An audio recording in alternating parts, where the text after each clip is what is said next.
Hello everyone, welcome back to the channel maths रास्ता। आज हम करने वाले हैं क्लास 10th के स्टैटिस्टिक्स चैप्टर का एक क्वेश्चन, जिसमें हम मीन समझेंगे कि किस तरीके से डायरेक्ट मेथड से हम उसे सॉल्व करते हैं। चैप्टर देखने में बहुत इजी है, बट ये मत सोचिएगा कि एग्जामिनेशन से पहले बस फॉर्मुलेस याद कर लेंगे और एग्जामिनेशन अप्रोच कर लेंगे, पेपर सॉल्व कर लेंगे। बट देखिए, क्वेश्चन में फॉर्मुलेस देखने के बाद भी आप इंप्लीमेंटेशन नहीं कर सकते हैं, तो कुछ क्वेश्चन आपको इसमें अपने आप सेल्फ सॉल्व करने ही चाहिए।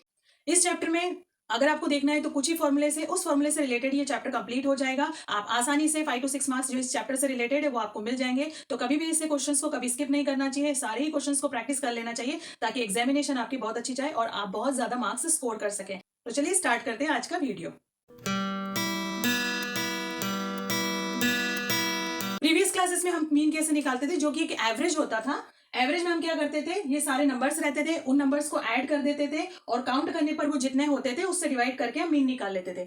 और अब जो हमें 10th क्लास में पढ़ना है वो हमारे पास है एक डायरेक्ट मेथड। उसमें एक फॉर्मूला होता है, इस फॉर्मूले के हिसाब से हमें कैलकुलेशन करनी होती है।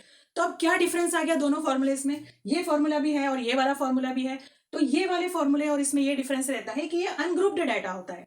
जितनी भी इंफॉर्मेशन होती है उसका कोई ग्रुप नहीं होता है, एक रैंडम नंबर्स होते हैं। जैसे फॉर क्लास में स्टूडेंट्स हैं, उनको 10 में से कितने मार्क्स आए, किसी को 2 मार्क्स आए, किसी को 4 मार्क्स आए, तो वो एक अनग्रुप्ड डेटा होता है जिससे मीन निकाला जाता है। या एवरेज मार्क्स जो रहते हैं क्लास में कितने आ रहे हैं बच्चों को, तो वो वाला यहाँ पर मैंने एक एग्जाम्पल लिया, जैसे 5.4 मार्क्स जो है कि एवरेज क्लास का मार्क रहा है, जो कि मीन है यहाँ पर। लेकिन जो अनग्रुप्ड डेटा होता है उसके लिए होता है, और जो ग्रुप्ड डेटा होता है उसके लिए हमें डायरेक्ट मेथड का यूज करना पड़ता है। जैसे आप यहाँ पर देखते हैं कि क्लास इंटरवल दिए है 0 से लेकर 10 तक, 10 से लेकर 20 तक, 20 से 30 तक, 30 to 40। तो ये ग्रुप्ड डेटा है। तो ग्रुप्ड डेटा के लिए आपको डायरेक्ट मेथड का यूज करना होगा, क्योंकि इसमें बहुत सारे नंबर्स जो रहते हैं इसके अंदर आ सकते हैं। तो ये एक ग्रुप्ड डेटा के लिए यूज होता है। तो आपको डिफरेंस समझ में आ गया होगा कि दोनों के में इसमें क्या होता है।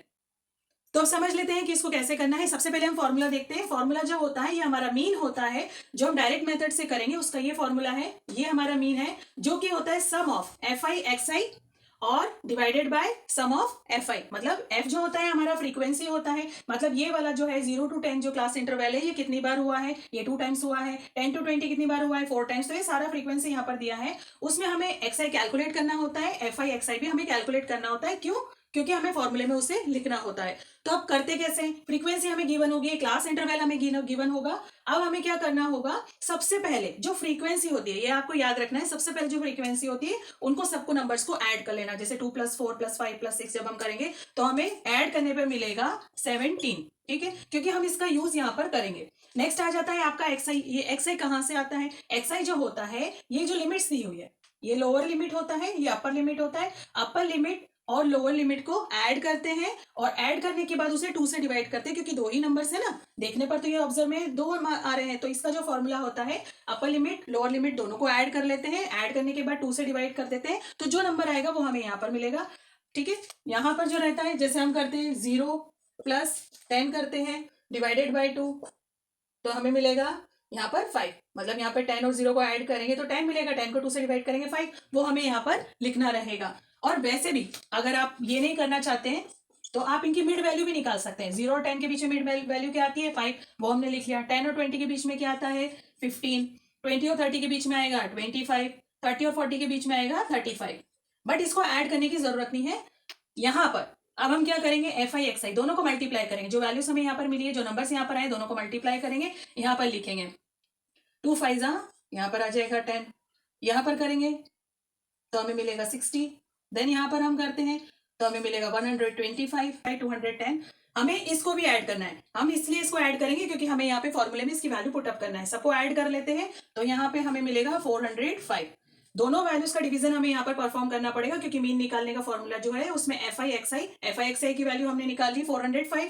Then divided by F I की वैल्यू हमारी है 17। सबको ऐड करा, यहाँ पर लिखा, इनको भी ऐड करा, यहाँ पर लिखा, दोनों को यहाँ पर डिवीजन परफॉर्म करेंगे। तो हम लिख लेते हैं जो मीन निकाल रहे हैं, फॉर्मूला आपको जरूर लिखना है। फॉर्मूला लिखने के बाद आपको लिखना है 405, क्योंकि ये sum of all the F I X I values है, और यहाँ पर 17 जो कि एफ आई की वैल्यू है। तो हम यहाँ पर इसको डिवाइड करेंगे। लास्ट में हमें मीन जो निकल के आएगा वो 23.82 आएगा, जो हमें कैलकुलेट करना था या फाइंड आउट करना था इस पर्टिकुलर क्वेश्चन में। तो ये बहुत इजी है, अगर एग्जामिनेशन में आता है तो आपको इस क्वेश्चन को कभी भी स्किप नहीं करना है। ऐसे इंटरेस्टिंग वीडियोस के लिए प्लीज चैनल को सब्सक्राइब करें, क्योंकि जो भी नोटिफिकेशन होगा आपको तुरंत से मिल जाएगा। वीडियो अच्छा लगा है, समझ में आ रहा है तो प्लीज लाइक करना ना भूलें। आज के लिए बस इतना ही। Bye bye, take care.